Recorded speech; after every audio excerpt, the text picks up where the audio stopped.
Why do you think they let them in on the visitor visas?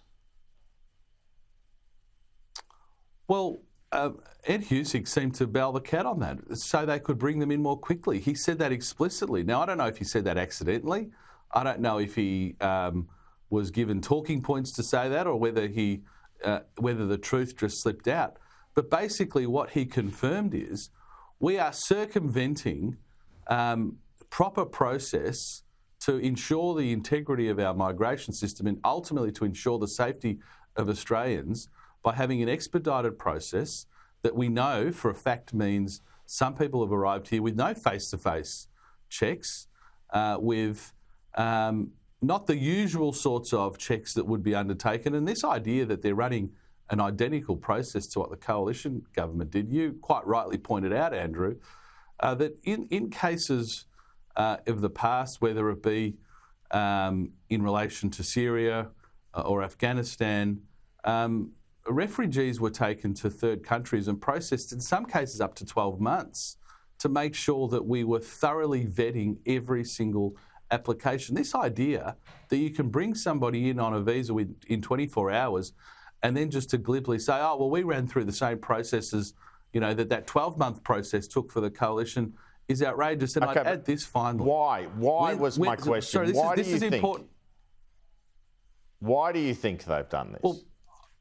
Well, Ed Husick, because they have a cavalier attitude, clearly, to this issue. They think that there's nothing wrong with bringing Hamas sympathisers and sympathisers and supporters potentially to this country. That is the fundamental disagreement here.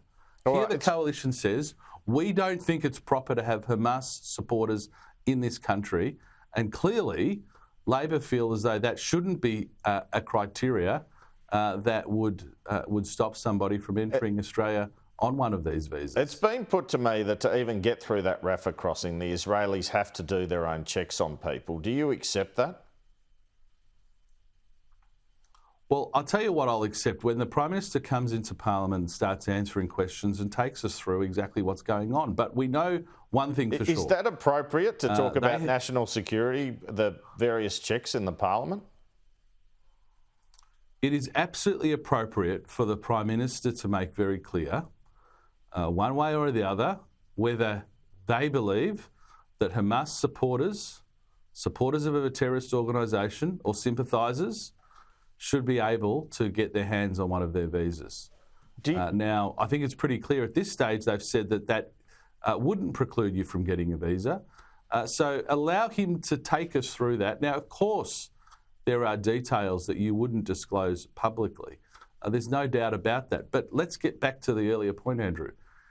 Anthony Albanese has said he is running an identical process to that of the coalition, and we've pointed to third-party processing and vetting that took, in some cases, up to 12 months. And he is seriously suggesting that his 24-hour turnaround is an equivalent process to what was being conducted then. It's a joke. And finally, Andrew, I'd add this.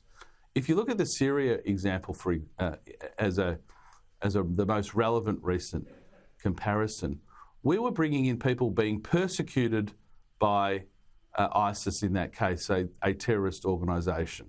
We were bringing in people who were being persecuted by them. Now, the sticking point here is that the government could be potentially bringing in supporters and sympathisers of the listed terrorist organisation we're referring to. There's very little comparison between the two, and they're doing it in 24 hours.